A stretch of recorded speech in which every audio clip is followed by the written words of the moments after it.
We were discussing about this book, The 7 Habits of Highly Effective People, right? Now here, I want to tell you one scenario from this book.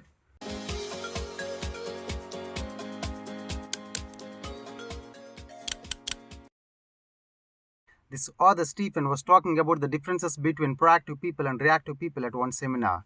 Suddenly one guy stood up and asked the author, "Sir, what you're telling is absolutely fine for listening. But look at my life. Look at my marriage life. Me and my wife were so lovable to each other in the beginning of our marriage, but later on the scenario was changed. We are not loving each other anymore. We had 3 children, and yet there is no love between us. Can you explain why? The things which you say in the public speeches and seminars is very fine to listen, but practically at some places or some lives it doesn't work." The author asked the guy, "Don't you both love each other anymore?" "Yes, sir, we don't love each other anymore." "So why don't you love her?" "What's the point in not loving her?" "How could it be possible? If there is no love, how can I love her?"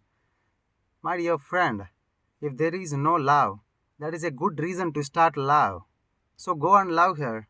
"Sir, it's not easy as you said. There is no feeling of love towards each other." "My dear friend, love is not a feeling. Love is a verb. Love is an action. It's not a feeling.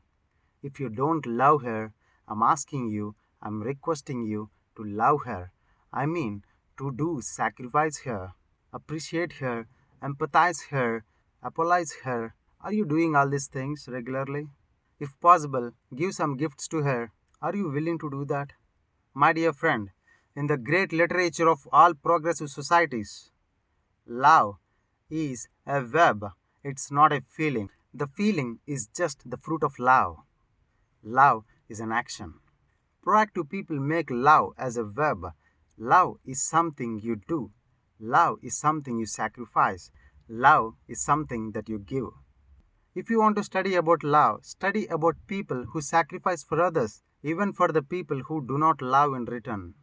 Reactive people see love as a feeling and eventually they fall into problems. And proactive people see love as a verb or an action and eventually they develop in their relations.